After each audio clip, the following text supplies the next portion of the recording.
Hello, build കരിയറിൻ്റെ പുതിയൊരു ക്ലാസ്സിലേക്ക് എല്ലാവർക്കും സ്വാഗതം. ഞാൻ കീർത്തി. പിന്നെ നമ്മൾ physical and chemical classification chemistry start ചെയ്യുകയാണ്. നമ്മുടെ റിവിഷൻ സെഷനിലുള്ള സ്റ്റഡി പ്ലാനിൻ്റെ ഭാഗമായിട്ടുള്ള കെമിസ്ട്രിയുടെ ക്ലാസ്സുകൾ നമ്മൾ ഇന്ന് സ്റ്റാർട്ട് ചെയ്യുകയാണ്. ആദ്യം നമ്മൾ നോക്കുന്നത് ഫിസിക്കൽ ആൻഡ് കെമിക്കൽ ക്ലാസിഫിക്കേഷനിൽ ഏറ്റവും ഇമ്പോർട്ടൻ്റ് ആയിട്ടുള്ള 25 ക്വസ്റ്റ്യൻസും അതിൻ്റെ എക്സ്പ്ലനേഷൻസുമാണ് ഈ ഒരു ക്ലാസ്സിൽ നമ്മൾ നോക്കാനായിട്ട് പോകുന്നത്. ഓക്കെ, അപ്പോൾ ഞാൻ കഴിഞ്ഞ ദിവസം മാത്സിൽ HCF ആൻഡ് LCM ഇട്ടപ്പോൾ അതിനകത്ത് കുറച്ച് പേര് ഗ്രൂപ്പ് ഡിയുടെ ക്ലാസ് എന്ന് ചോദിച്ചിട്ടുണ്ടായിരുന്നു. അപ്പോൾ ക്ലാസ് കണ്ടവർക്കറിയാം, ഞാനതിൽ പ്രത്യേകമായിട്ട് തന്നെ പറയുന്നുണ്ട്. നമ്മൾ പ്രീവിയസ് ഇയർ ക്വസ്റ്റ്യൻസ് എന്ന് പറഞ്ഞ് ഇത്തവണ ഇപ്പോൾ കഴിഞ്ഞ RRBയുടെ ക്വസ്റ്റ്യൻസ് ഡിസ്കസ് ചെയ്യുന്നതിൻ്റെ തന്നെ പ്രധാനപ്പെട്ട ഉദ്ദേശം ഇനി വരുന്ന RRB എക്സാംസിന് അത് യൂസ്ഫുൾ ആവും എന്നുള്ളത് കൊണ്ടാണ്. അപ്പോൾ അത് ഞാൻ തംബ്നെയിലിൽ പ്രത്യേകമായിട്ട് ഗ്രൂപ്പ് ഡിയുടെ ക്ലാസ് എന്ന് മെൻഷൻ ചെയ്യാത്തതുകൊണ്ട് വന്ന കൺഫ്യൂഷൻ ആണെന്ന് വിചാരിക്കുന്നു. അതുകൊണ്ട് ഇനി അങ്ങോട്ടേക്കുള്ളത് ഞാനത് എന്തായാലും ശ്രദ്ധിക്കാം കേട്ടോ. അപ്പോൾ നിങ്ങൾ ആലോചിക്കേണ്ട ഒരു കാര്യം, നമ്മൾ മാത്സ് റീസണിങ് ഇമ്പോർട്ടൻ്റ് ആയിട്ട് മാത്സ് റീസണിങ് ആണ് അതിൽ വരുന്നത്. ഓക്കെ, അപ്പൊ മാത്സ് റീസണിങ് നമ്മൾ ക്ലാസ്സുകൾ ചെയ്യുന്നത് ഇപ്പൊ കഴിഞ്ഞ ALPയുടെ നമ്മൾ ഡിസ്കസ് ചെയ്തു. ബാക്കിയുള്ള ടെക്നീഷ്യനും ബാക്കിയുള്ള എക്സാംസിനും ഒക്കെ ചോദിച്ചിട്ടുള്ള ക്വസ്റ്റ്യൻസ് ആയിരിക്കും നമ്മൾ ഡിസ്കസ് ചെയ്യുന്നുണ്ടാവുക. അതിന്റെ കാരണം ഞാൻ പറഞ്ഞിട്ടുണ്ടായിരുന്നു, എന്താണ്, ആ സെയിം പാറ്റേൺ തന്നെ ആയിരിക്കും ഓൾമോസ്റ്റ് ഇനി വരുന്ന എക്സാംസിനും ഉണ്ടാവുക. ഓക്കെ, അപ്പൊ ആ കാര്യത്തെക്കുറിച്ചുള്ള കൺഫ്യൂഷൻ ഒക്കെ തീർന്നിട്ടുണ്ട് എന്ന് വിചാരിക്കുന്നു. എനിവേ, നമ്മുടെ ചാനലിലേക്ക് ആദ്യമായിട്ട് വരുന്ന ആരെങ്കിലും ഉണ്ടെങ്കിൽ ചാനലിലേക്ക് സ്വാഗതം. നമ്മളിപ്പോൾ ചെയ്തുകൊണ്ടിരിക്കുന്നത് ഗ്രൂപ്പ് ഡിയുടെ ഒരു സ്റ്റഡി പ്ലാൻ ആണ്. അപ്പം അതിലേക്ക് വരാത്തവരുണ്ടെങ്കിൽ ജോയിൻ ചെയ്യാം. ഞാൻ എന്തായാലും പ്ലേലിസ്റ്റ് എന്ത് ചെയ്യാം, ഐക്കാർട്ടിൽ ഇട്ട് കൊടുക്കാം. ഇതുവരെ കാണാത്തവരുണ്ടെങ്കിൽ അതിൽ പോയി കണ്ടു കഴിഞ്ഞാൽ നിങ്ങൾക്ക് ഇതുവരെയുള്ള ക്ലാസ്സുകളെല്ലാം കിട്ടും. അതുപോലെ നമ്മുടെ ചാനലിൽ കയറി കഴിഞ്ഞാൽ പ്ലേലിസ്റ്റിനകത്ത് നമ്മൾ ഇതുവരെ ചെയ്ത എല്ലാ ഗ്രൂപ്പ് ഓഫ് സ്റ്റഡി പ്ലാൻസും അതിനകത്ത് നിങ്ങൾക്ക് അവൈലബിൾ ആയിരിക്കും. ഓക്കെ, അപ്പം നമ്മുടെ ക്ലാസ്സുകൾ ഒന്ന് കണ്ടു നോക്കുക. കാണുന്ന ക്ലാസ്സുകളും വീഡിയോസും ഒക്കെ നിങ്ങൾക്ക് ഇഷ്ടപ്പെടുകയാണെങ്കിൽ മാത്രം നമ്മുടെ ചാനൽ ഒന്ന് സബ്സ്ക്രൈബ് കൂടെ ചെയ്യാം. ഓക്കെ, നമുക്ക് എന്ത് ചെയ്യാം, ക്ലാസ്സിലേക്ക് പോവാം. ഒരു വലിയ ഇൻട്രോ ഒക്കെ ആയിരുന്നു അല്ലേ തന്നത്, കുറച്ച് സമയം എടുത്തു പോയി. എനിവേ, അത് വിടട്ടെ. Which of the following is a physical change? താഴെ തന്നിരിക്കുന്നതിൽ എന്താണ് ഫിസിക്കലി ഉണ്ടാവുന്ന മാറ്റം? ഓക്കെ, രൂപത്തിൽ ഉണ്ടാവുന്ന മാറ്റം ഏതാണ് എന്നാണ് ചോദിച്ചിരിക്കുന്നത്. Rusting of iron, burning of paper, melting of ice, digestion of food. ഇതിനകത്ത് രൂപം മാറിയിട്ട് നമുക്ക് കാണാൻ പറ്റുന്നത് എന്താണ്? ഐസ് മെൽറ്റ് ആയിട്ട് വാട്ടർ ആവുന്നത് എന്താണ്? ഫിസിക്കൽ ചേഞ്ച് ആണ് അല്ലെ. ഐസ് എന്ന് പറയുമ്പോൾ ഏത് രൂപത്തിലിരിക്കുന്നതാണ്? സോളിഡ് രൂപത്തിലിരിക്കുന്നതാണ്. അത് എന്തായിട്ട് മാറുന്നുണ്ട്? ലിക്വിഡ് സ്റ്റേറ്റിലേക്ക് മാറുന്നുണ്ട്. സോ അതാണ് എന്തെന്ന് പറയുന്നത്? ഫിസിക്കൽ ചേഞ്ച് എന്ന് പറഞ്ഞാൽ എന്താണ്? മെൽറ്റിംഗ് ഓഫ് ഐസ് ആണ് ഫിസിക്കൽ ചേഞ്ച് ആയിട്ട് വരുന്നത്. ഓക്കെ, ക്ലിയർ ആയില്ലേ? അടുത്തത്, which of the following is a chemical change? താഴെ തന്നിരിക്കുന്നതിൽ ഏതാണ് കെമിക്കൽ ചേഞ്ച് എന്നാണ് ചോദിച്ചിരിക്കുന്നത്. Evaporation of water, boiling of milk, fermentation of grapes, breaking of glass. Glass പൊട്ടുന്നതൊന്നും ഒരു കെമിക്കൽ ചേഞ്ച് അല്ല അല്ലെ. വെള്ളം തിളയ്ക്കുന്നത് ഒരു കെമിക്കൽ ചേഞ്ച് ആയിട്ട് കൺസിഡർ ചെയ്യാൻ പറ്റുമോ? ഇല്ല. വെള്ളം ഇവോപ്പറേറ്റ് ചെയ്ത് പോകുന്നതും കെമിക്കൽ ചേഞ്ച് അല്ല. അപ്പൊ പിന്നെ കെമിക്കൽ ചേഞ്ച് എന്താണ്? ഫെർമെന്റേഷൻ ഓഫ് ഗ്രേപ്സ് അല്ലെ. എന്താണ്, നമ്മൾ ഈ ഒരു മുന്തിരി വൈനാക്കി മാറ്റാനായിട്ടാണ് നമ്മൾ പുളിപ്പിക്കുന്നത് അല്ലെ, ഫെർമെന്റ് ചെയ്യുന്നത്. അത് എന്ത് ചേഞ്ച് ആണ് അവിടെ ഉണ്ടാവുന്നത്? കെമിക്കൽ ചേഞ്ച് ആണ് ഉണ്ടാവുന്നത്. പുതിയ സബ്സ്റ്റൻസ് എന്ന് പറയുമ്പോൾ വൈൻ എന്ന് നമ്മൾ പറയപ്പെടുന്ന ആൽക്കഹോൾ കണ്ടന്റ് ഉള്ള ആ സബ്സ്റ്റൻസ് ഉണ്ടാക്കാനായിട്ടാണ് നമ്മൾ എന്ത് ചെയ്യുന്നത്? ഗ്രേപ്സിനെ ഫെർമെന്റ് ചെയ്യുന്നത്, ഫെർമെന്റേഷൻ ചെയ്യുന്നത് അതിന് വേണ്ടിയിട്ടാണ്. ഓക്കെ, ക്ലിയർ ആയില്ലേ? അടുത്തത്, which of the following is not a pure substance? താഴെ തന്നിരിക്കുന്നത് ഏതാണ് പ്യുവർ സബ്സ്റ്റൻസ് അല്ലാത്തത്? എന്താണ് പ്യുവർ സബ്സ്റ്റൻസ് എന്ന് പറഞ്ഞാൽ? ഒരു സബ്സ്റ്റൻസ് മാത്രമുള്ളത്, അല്ലെങ്കിൽ പല പല ഗ്യാസുകൾ ഇല്ലാത്തത്. അപ്പൊ താഴെ തന്നിരിക്കുന്നതിൽ നോക്കിക്കഴിഞ്ഞാൽ ഒരു കോമ്പൗണ്ട് അല്ലെങ്കിൽ ഒരു മോളിക്യൂൾ അല്ലെങ്കിൽ ഒരു ടൈപ്പ് ഓഫ് സബ്സ്റ്റൻസ് മാത്രമുള്ളതിനെയാണ് നമ്മൾ എന്ത് പറയുന്നത്? പ്യുവർ സബ്സ്റ്റൻസ് എന്ന് പറയുന്നത് അല്ലെ. അപ്പം ഓക്സിജൻ എന്താണ്? ഓക്സിജൻ മാത്രമുള്ളതാണ് അല്ലെ. വാട്ടർ എന്ന് പറഞ്ഞാൽ എന്താണ്? അതിനകത്ത് H2O. നമുക്ക് കറക്റ്റ് ആയിട്ട് അറിയാം എന്തൊക്കെയാണ് അതിനകത്ത് ഉള്ളത് എന്ന്. അയൺ ആണെങ്കിലും അങ്ങനെ തന്നെയാണ്. എയർ എന്ന് പറഞ്ഞാൽ എന്താണ്? എയർ എന്ന് പറഞ്ഞാൽ നമുക്ക് പ്രത്യേകമായിട്ട് ഒരു കണ്ടന്റ് പറയാൻ പറ്റില്ല അല്ലെ. മിക്സ്ചർ, കുറേയധികം ഗ്യാസിന്റെ മിക്സ്ചർ ആണ് എന്തെന്ന് പറയണത്? എയർ എന്ന് പറയണത് അല്ലെ. കുറേയധികം ഗ്യാസുകൾ കൂടി ചേർന്ന് മിക്സ്ചർ ആയിട്ടാണ് എന്തിരിക്കുന്നുണ്ടാവുക? എയർ ഇരിക്കുന്നുണ്ടാവുക. സോ എന്താണ് ഇതിനകത്ത് പ്യുവർ സബ്സ്റ്റൻസ് അല്ലാത്തത് എയർ ആണ്. ഓക്കെ, അടുത്തത് which of the following is A mixture. താഴെ തന്നിരിക്കുന്നതിൽ ഏതാണ് മിക്സ്ചർ എന്നാ ചോദിക്കുന്നത്. രണ്ടോ അതിൽ കൂടുതലോ സബ്സ്റ്റൻസ് കൂടെ കമ്പൈൻ ചെയ്തിട്ട് ഫോം ചെയ്തിരിക്കുന്നത് താഴെ തന്നിരിക്കുന്നതിൽ ഏതാണെന്നാണ് ചോദിച്ചിരിക്കുന്നത്. Salt, water, milk, carbon dioxide. അപ്പൊ സോൾട്ട് എന്ന് പറഞ്ഞാൽ നമുക്കറിയാം എന്താണ്, NaCl ആണെന്നറിയാം. വെള്ളം എന്താണ്, H2O ആണെന്നറിയാം. ഇനി മിൽക്ക് എന്ന് പറഞ്ഞാൽ എന്താണ്, കൊളോയിഡൽ മിക്സ്ചർ ആണ്. ഓക്കെ, മിൽക്ക് എന്താണ്, മിൽക്ക് ഒരു കൊളോയിഡൽ മിക്സ്ചർ ആണ്.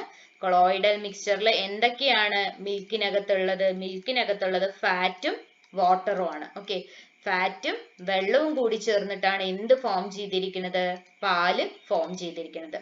സോ മിൽക്ക് ആണ് മിക്സ്ചർ, ബാക്കിയുള്ളതൊന്നും മിക്സ്ചറിന് എക്സാമ്പിൾ അല്ല. ഓക്കെ, ക്ലിയർ അല്ലേ? സെറ്റ്. അടുത്തത് the rusting of iron is an example of. Rusting of iron എന്തിന്റെ എക്സാമ്പിൾ ആണെന്നാണ് പറയുന്നത്. റസ്റ്റിംഗ് ഓഫ് അയൺ എന്ന് പറഞ്ഞാൽ എന്താണ്, അയൺ തുരുമ്പെടുക്കുന്നത്, അല്ലെ, ഇരുമ്പ് തുരുമ്പെടുക്കുക എന്ന് പറയുന്ന ആ ഒരു പ്രോസസ് ആണ്. അത് താഴെയുള്ള ഏത് പ്രോസസ്സിന് എക്സാമ്പിൾ ആണെന്നാണ് ചോദിക്കുന്നത്. ഇറിവേഴ്സിബിൾ.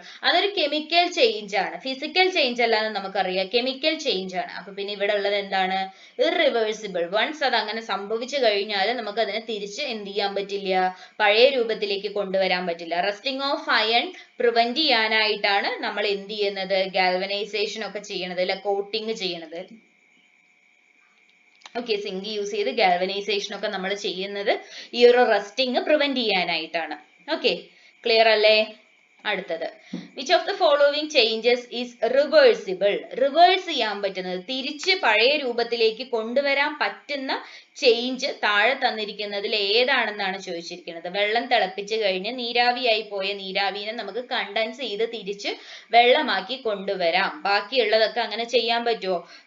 വുഡ് കത്തിച്ചു കഴിഞ്ഞാൽ അത് അതുപോലെ പൊക്കോളും. ഭക്ഷണം പാകം ചെയ്ത് കഴിഞ്ഞാൽ പഴയ പോലെ മെറ്റീരിയൽ ആയിട്ട് റോ മെറ്റീരിയൽസ് ആക്കി മാറ്റാൻ പറ്റില്ല. അയൺ റസ്റ്റ് ചെയ്താലും തിരിച്ചു കൊണ്ടുവരാൻ പറ്റില്ല. തിരിച്ചു കൊണ്ടുവരാൻ പറ്റുന്നത് എന്താണ്, വെള്ളം തിളച്ച് നീരാവിയായി പോയാൽ ആ നീരാവിനെ നമുക്ക് എന്ത് ചെയ്യാൻ പറ്റും, കണ്ടൻസ് ചെയ്തിട്ട് തിരിച്ച് പഴയ രൂപത്തിലേക്ക് കൊണ്ടുവരാനായിട്ട് പറ്റും. ഓക്കെ, അപ്പൊ അതാണ് എന്ത്, റിവേഴ്സിബിൾ ചേഞ്ച് എന്ന് പറയുന്നത്. ഓക്കെ അല്ലേ? അടുത്തത് which of the following is A compound. താഴെ തന്നിരിക്കുന്നതിൽ ഏതാണ് ഒരു കോമ്പൗണ്ട് എന്നാണ് ചോദിക്കുന്നത്. കാണുമ്പോൾ തന്നെ അറിയാം സോൾട്ട് ആണ്, അല്ലെ, NaCl ആണ് കോമ്പൗണ്ട് എന്ന് പറഞ്ഞാൽ. ഓക്കെ, എയർ മിക്സ്ചർ ആണ്, മിൽക്ക് മിക്സ്ചർ ആണ്, ആൻഡ് സോയിലും എന്താണ്, മിക്സ്ചർ ആണ്. സോഡിയവും ക്ലോറൈഡും കൂടെ ചേർന്നിട്ടുള്ള സോൾട്ട് ആണ് എന്തിന് എക്സാമ്പിൾ, കോമ്പൗണ്ടിന് എക്സാമ്പിൾ ആയിട്ട് വരുന്നത്. ഓക്കെ, അടുത്തത് sublimation is A process in which. Sublimation എന്ന് പറഞ്ഞു കഴിഞ്ഞാൽ എന്താണ്, സോളിഡ് ഡയറക്റ്റ് ആയിട്ട് ഗ്യാസ് ആയിട്ട് കൺവേർട്ട് ചെയ്യുന്ന ആ ഒരു പ്രോസസ് ആണ് സബ്ലിമേഷൻ എന്ന് പറയുന്നത്, അല്ലെ. ക്യാംഫർ, കർപ്പൂരത്തിന്റെ ഒക്കെ ആ ഒരു കാര്യമാണ് നമ്മളിവിടെ എപ്പോഴും ഏറ്റവും ഇമ്പോർട്ടന്റ് ആയിട്ടുള്ള എക്സാമ്പിൾ ആയിട്ട്, അല്ലെങ്കിൽ ഏറ്റവും നമുക്ക് കൺവേ ചെയ്യാൻ പറ്റുന്ന എക്സാമ്പിൾ ആയിട്ട് നമ്മൾ പറയുന്നത് കർപ്പൂരത്തിന്റെ കാര്യമാണ്. സോളിഡ് സ്റ്റേറ്റിൽ ഇരുന്നിട്ട് അത് എന്ത് ചെയ്യും, ഡയറക്റ്റ് ആയിട്ട് നമുക്ക് നോർമലി പോകുന്നത് സോളിഡ്, ലിക്വിഡ്, ഗ്യാസ് എന്നുള്ള സ്റ്റേറ്റിലാണ്. പക്ഷെ സബ്ലിമേഷനിൽ എന്താ സംഭവിക്കുന്നത്, ലിക്വിഡ് സ്റ്റേറ്റ് ഇല്ലാണ്ട് സോളിഡിൽ നിന്നും ഡയറക്റ്റ് ആയിട്ട് ഗേഷ്യസ് സ്റ്റേറ്റിലേക്ക് പോകുന്ന പ്രോസസ്സിനെയാണ് നമ്മൾ എന്ത് പറയുന്നത്, സബ്ലിമേഷൻ എന്ന് പറയുന്നത്. ഓക്കെ, അടുത്തത് which of the following is not a chemical change. താഴെ തന്നിരിക്കുന്നതിൽ ഏതാണ് കെമിക്കൽ ചേഞ്ച് അല്ലാത്തത് എന്നാണ് ചോദിക്കുന്നത്. Dissolution of salt in water. വെള്ളത്തിൽ സാൾട്ട്, ഉപ്പ് ഡിസോൾവ് ചെയ്ത് അതെന്താണ്, ഡിസൊല്യൂഷൻ ആണ്, അല്ലെ. റൈസ് കുക്ക് ചെയ്യുന്നത് എന്താണ്, കെമിക്കൽ ചേഞ്ച് വരുമോ? Souring of milk, digestion of food, ഇതൊക്കെ എന്താണ്, കെമിക്കൽ ചേഞ്ച് ആണ് ഉണ്ടാവുന്നത്. ഉപ്പ് വെള്ളത്തിൽ മിക്സ് ആവുന്നത് എന്താണ്, ഒരു ഫിസിക്കൽ ചേഞ്ച് ആണ്, അല്ലെ. അവിടെ എന്താ ഉണ്ടാവുന്നത്, പുതിയ സബ്സ്റ്റൻസ് ഒന്നും തന്നെ ഫോം ചെയ്യണില്ല, ഉള്ളതിന്റെ തന്നെ രൂപം മാറുകയാണ് അവിടെ ചെയ്യണത്. ഓക്കെ അല്ലേ? അപ്പം എന്താണ് കെമിക്കൽ ചേഞ്ച് അല്ലാത്തത്, dissolution of salt in water ആണ് എന്ത്, കെമിക്കൽ ചേഞ്ച് അല്ലാത്തത്. ഓക്കെ, അടുത്തത് which of the following substances undergo sublimation. താഴെ തന്നിരിക്കുന്നതിൽ സബ്ലിമേഷൻ സംഭവിക്കുന്നത് ഏതിനാണെന്നാണ്, അയഡിനാണ്. ഉപ്പ് നമ്മൾ വെച്ച് കഴിഞ്ഞാൽ അത് വെള്ളമാവാതെ തന്നെ എന്തിലേക്ക് പോകാൻ പറ്റും, അയഡിന് ഗ്യാസ് ആയിട്ട് മാറാനുള്ള കപ്പാസിറ്റി ഉണ്ട്. ഓക്കെ, അപ്പം അയഡിനാണ് എന്ത് ചെയ്യുന്നത്, സബ്ലിമേഷൻ പ്രോസസ് അണ്ടർഗോ ചെയ്യുന്നത് അയഡിനാണ്. ഓക്കെ, അടുത്തത് which of the following is an example of a homogeneous mixture? homogeneous mixture എന്ന് പറഞ്ഞാൽ എന്താണ്? visible boundaries കാണാൻ പറ്റാത്തത് അല്ലെ, നമ്മൾ എന്തെങ്കിലും രണ്ട് സാധനം മിക്സ് ചെയ്താൽ അത് കംപ്ലീറ്റ് ആയിട്ട് മിക്സ് ആയി പോകുകയാണ്, നമുക്ക് രണ്ടെണ്ണവും സെപ്പറേറ്റ് ചെയ്ത് കാണാൻ പറ്റാത്ത ടൈപ്പ് ഓഫ് മിക്സ്ചേഴ്സിനെയാണ് നമ്മൾ എന്ത് പറയുന്നത്? ഹോമോജീനിയസ് മിക്സ്ചർ എന്ന് പറയുന്നത്. ഇവിടെ അതിന് എക്സാമ്പിൾ ആയിട്ട് നമുക്ക് പറയാൻ പറ്റുന്നത് ഏതാണ്? Salt and water. ഓക്കെ, വെള്ളവും മണ്ണും കൂടെ നമ്മൾ മിക്സ് ചെയ്ത് കഴിഞ്ഞാൽ കുറച്ചു നേരം കഴിയുമ്പോൾ മണ്ണ് വേറെ വെള്ളം വേറെ നമുക്ക് കണ്ടു കഴിഞ്ഞാൽ അറിയില്ല, വെള്ളത്തിന്റെ കളർ മാറും, അതിനകത്ത് മിക്സിംഗ് ഉണ്ട് എന്ന് നമുക്ക് മനസ്സിലാവും. ഓയിൽ ആൻഡ് വാട്ടർ ആണെങ്കിൽ എണ്ണ പാറിക്കിടക്കും, സോ അതും ഹോമോജീനിയസ് മിക്സ്ചർ അല്ല. അയൺ ആൻഡ് സൾഫർ ആണെങ്കിലും നമുക്ക് രണ്ടും രണ്ടായിട്ട് കാണാൻ പറ്റും. സോ നമുക്ക് അങ്ങനെ കാണാൻ പറ്റാത്തത് ഏതാണ്, എന്താണ് മിക്സ് ചെയ്തിരിക്കുന്നത് ഒന്നും അറിയാത്തത് എന്താണ്? സോൾട്ട് ആൻഡ് വാട്ടർ ആണ്. ഓക്കെ, ഉപ്പും വെള്ളവും കൂടെ, ഉപ്പ് വെള്ളമാണ് ഹോമോജീനിയസ് മിക്സ്ചറിന് എക്സാമ്പിൾ ആയിട്ട് വരുന്നത്. അടുത്തത് which of the following is a heterogeneous mixture? അപ്പൊ homogeneous mixture നോക്കിയാൽ പിന്നെ എന്തായിരിക്കും heterogeneous mixture എന്ന് പറഞ്ഞാല്? heterogeneous mixture എന്ന് പറഞ്ഞാല് ബൗണ്ടറീസ്, visible boundaries ആയിരിക്കും. നമ്മൾ എന്താണോ മിക്സ് ചെയ്തിരിക്കുന്നത് അത് നമുക്ക് പ്രോപ്പർ ആയിട്ട് കാണാൻ പറ്റുന്ന അല്ലെങ്കിൽ മനസ്സിലാക്കാൻ പറ്റുന്ന ടൈപ്പ് ഓഫ് മിക്സ്ചേഴ്സ് ആണ് visible boundaries ഉള്ള heterogeneous mixture എന്ന് പറഞ്ഞു കഴിഞ്ഞാല്. അതിന് എക്സാമ്പിൾ സോയിൽ ആണ്, മണ്ണ്. മണ്ണില് എന്ത് മിക്സ് ചെയ്താലും അല്ലെങ്കിൽ മണ്ണിലുള്ള എന്തൊക്കെയാണ് ഉള്ളത് എന്നുള്ള കാര്യം നമുക്ക് എന്ത് ചെയ്യാൻ പറ്റും? നമുക്ക് സെപ്പറേറ്റ് ചെയ്ത് കാണാനായിട്ട് പറ്റും അല്ലെ? ഒരുപാട് വിസിബിൾ പാർട്ടിക്കിൾസ് ചേർന്നിട്ടാണ് എന്ത് ഫോം ചെയ്തിരിക്കുന്നത്? മണ്ണ് ഫോം ചെയ്തിരിക്കുന്നത്. അത് നമുക്ക് കണ്ടു കഴിഞ്ഞാൽ തന്നെ മനസ്സിലാക്കാനായിട്ട് പറ്റും. ഓക്കെ, ക്ലിയർ അല്ലേ? അടുത്തത് what type of change is digestion of food? നമ്മൾ ആഹാരം ദഹിക്കുന്നത് എന്ത് ടൈപ്പ് ചേഞ്ച് ആണെന്നാണ് ചോദിക്കുന്നത്. ആഹാരം ദഹിക്കുക എന്ന് പറയുന്നത് എന്താണ്? ഒരു കെമിക്കൽ ചേഞ്ച് ആണ് അല്ലെ? അവിടെ എന്താ സംഭവിക്കുന്നത്? HCl, ഹൈഡ്രോക്ലോറിക് ആസിഡ്, നമ്മുടെ ശരീരത്തിലുള്ള അല്ലെങ്കിൽ ആമാശയത്തിലുള്ള ഹൈഡ്രോക്ലോറിക് ആസിഡ് ആണ് എന്തിനെ സഹായിക്കുന്നത്? ഈ ഒരു ആഹാരം ദഹിക്കാനായിട്ട്, ദഹനത്തിന് സഹായിക്കുന്നത് HCl ആണ്. അപ്പൊ നമ്മൾ അതുകൊണ്ടാണ് പറയുന്നത് acidity എന്ന് നമ്മൾ പറയുന്നത് എന്തുകൊണ്ടാണ്? ഈ ദഹനം HCl പ്രോപ്പർ ആയിട്ട് വർക്ക് ചെയ്യാണ്ട് വരുമ്പോഴാണ് ഡൈജഷൻ നടക്കാത്തത്. അതുകൊണ്ടാണ് നമ്മൾ എന്ത് പറയുന്നത്? അസിഡിറ്റി എന്ന് നമ്മൾ ഒരു പേര് അതിന് കൊടുക്കുന്നത്. ഓക്കെ, മനസ്സിലായില്ലേ? ക്ലിയർ ആയോ എങ്ങനെയാണെന്നുള്ളത്? അടുത്തത് which among the following is a chemical property? താഴെ തന്നിരിക്കുന്നതിൽ ഏതാണ് ഒരു കെമിക്കൽ പ്രോപ്പർട്ടി എന്നാണ് ചോദിച്ചിരിക്കുന്നത്. Okay, chemical property, boiling point chemical property അല്ല, ഡെൻസിറ്റി കെമിക്കൽ അല്ല, മെൽറ്റിംഗ് പോയിന്റ് കെമിക്കൽ അല്ല, പിന്നെന്താണ്? റിയാക്ടിവിറ്റി വിത്ത് ആസിഡ്, ആസിഡുമായിട്ട് റിയാക്ട് ചെയ്യണത് എന്താണ്? ഒരു കെമിക്കൽ പ്രോപ്പർട്ടി ആണ് അല്ലെ? ആസിഡുമായിട്ട് റിയാക്ട് ചെയ്യണത് ഒരു കെമിക്കൽ പ്രോപ്പർട്ടി ആണ്. ഓക്കെ, ക്ലിയർ അല്ലേ?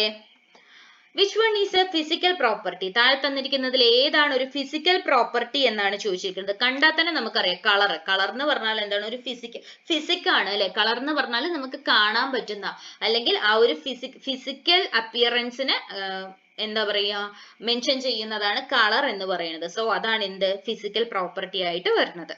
ഓക്കെ, അടുത്തത് which of these is a compound? താഴെ തന്നിരിക്കുന്നതിൽ ഏതാണ് കോമ്പൗണ്ട് എന്നാണ് ചോദിക്കുന്നത്. കോമ്പൗണ്ട് വെള്ളമാണ്. ഓക്കെ, വെള്ളം എന്താണ്? H2O ആണ്. ഹൈഡ്രജനും ഓക്സിജനും കൂടെ ചേർന്നിട്ടുള്ള കോമ്പൗണ്ട് ആണ് എന്ത്? വാട്ടർ എന്ന് പറയുന്നത്. ഓക്കെ, അതൊരു കെമിക്കൽ കോമ്പൗണ്ട് ആണ്. ഓക്കെ, അടുത്തത് which is not a characteristic of a chemical change? Chemical ചേഞ്ചിന്റെ ക്യാരക്ടറിസ്റ്റിക് അല്ലാത്തത് ഏതാണെന്നാണ് ചോദിക്കുന്നത്. Formation of a new substance, പുതിയ സബ്സ്റ്റൻസ് ഫോം ചെയ്യും. സോ അത് കെമിക്കൽ ചേഞ്ച് ആണ്. ചേഞ്ച് ഇൻ എനർജി, എനർജിയിൽ ചേഞ്ച് വരും. ഇറിവേഴ്സിബിൾ, കെമിക്കൽ ചേഞ്ച് സംഭവിച്ചു കഴിഞ്ഞാൽ നമുക്കതിനെ പിന്നീട് തിരിച്ചു കൊണ്ടുവരാൻ പറ്റില്ല. അപ്പൊ പിന്നെ എന്താണ് പ്രോപ്പർട്ടി അല്ലാത്തത്? ടെമ്പററി ചേഞ്ച് അല്ലെ? കെമിക്കൽ ചേഞ്ച് എന്ന് പറഞ്ഞാൽ ഒരു പെർമനന്റ് ചേഞ്ച് ആണ്. അവിടെ നമുക്ക് വൺസ് ആ ചേഞ്ച് ഉണ്ടായി കഴിഞ്ഞാൽ അതിനെ നമുക്ക് പഴയ രീതിയിലേക്ക് കൊണ്ടുവരാനായിട്ട് പറ്റില്ല. സോ കെമിക്കൽ ചേഞ്ചിന്റെ പ്രോപ്പർട്ടി അല്ലെങ്കിൽ ക്യാരക്ടറിസ്റ്റിക് അല്ലാത്തത് ഏതാണ്? ടെമ്പററി ചേഞ്ച് എന്നുള്ളതാണ് അതിന്റെ ക്യാരക്ടറിസ്റ്റിക് അല്ലാത്തത്. ഓക്കെ അല്ലേ? ഓക്കെ, അടുത്തത് the freezing of water is, വെള്ളം ഫ്രീസ് ആവുന്നതിന് നമ്മൾ എന്ത് ചേഞ്ചുമായിട്ടാണ് കണക്കാക്കുന്നത് എന്നാണ് ചോദിക്കുന്നത്.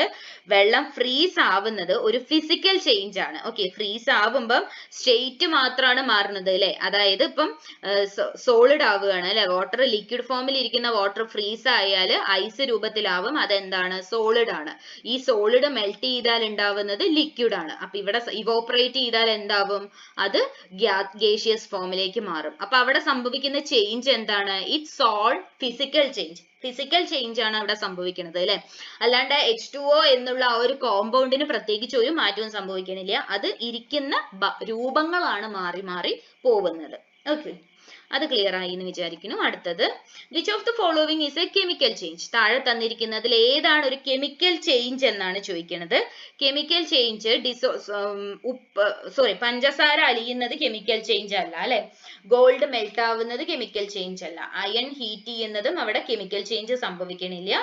ബേണിംഗ് ഓഫ് പേപ്പർ എന്താണ്? ഒരു കെമിക്കൽ ചേഞ്ച് ആണ് അല്ലെ. നമ്മൾ പേപ്പർ കത്തിച്ചു കഴിഞ്ഞാൽ അത് ചാരമായിട്ട് മാറുകയാണ് അല്ലെ. അത് നമുക്ക് തിരിച്ച് പേപ്പർ രൂപത്തിലേക്ക് മാറ്റാൻ പറ്റില്ല. അതിന്റെ അപ്പിയറൻസ് മൊത്തത്തിൽ അങ്ങനെയാണ് അത് മാറുന്നത് അല്ലെ. അത് പഴയ രൂപത്തിലല്ല ഇരിക്കുന്നത്. അപ്പൊ ഇതൊക്കെ നോക്കിക്കഴിഞ്ഞാൽ നമുക്ക് എന്ത് പറയാൻ പറ്റും? Burning of paper. പേപ്പർ കത്തുന്നതാണ് എന്തിന് എക്സാമ്പിൾ ആയിട്ട് വരുന്നത്? കെമിക്കൽ ചേഞ്ചിന് എക്സാമ്പിൾ ആയിട്ട് നമുക്ക് പറയാൻ പറ്റുന്നത്. ഓക്കെ, അടുത്തത്, which of the following is A heterogeneous mixture? താഴെ തന്നിരിക്കുന്നതിൽ ഏതാണ് ഒരു ഹെട്രോജീനിയസ് മിക്സ്ചർ? നമ്മൾ നേരത്തെ പറഞ്ഞു ഹെട്രോജീനിയസ് മിക്സ്ചർ എന്ന് പറഞ്ഞാൽ വിസിബിൾ ബൗണ്ടറീസ് ഉള്ള മിക്സ്ചേഴ്സ് ആണ്. അതിന് എക്സാമ്പിൾ ഏതാണ്? താഴെ തന്നിരിക്കുന്നതിൽ ഏതാണ് എക്സാമ്പിൾ? ബ്ലഡ് ഒരു ഹെട്രോജീനിയസ് മിക്സ്ചർ ആണ് അല്ലെ. ബ്ലഡ് എന്ന് പറഞ്ഞു കഴിഞ്ഞാൽ എന്താണ്? മൈക്രോസ്കോപ്പിൽ നമുക്ക് വിസിബിൾ ആയിട്ട് കോമ്പണൻസ് കാണാൻ പറ്റുന്ന ടൈപ്പ് മിക്സ്ചർ ആണ് ബ്ലഡ് എന്ന് പറഞ്ഞാൽ.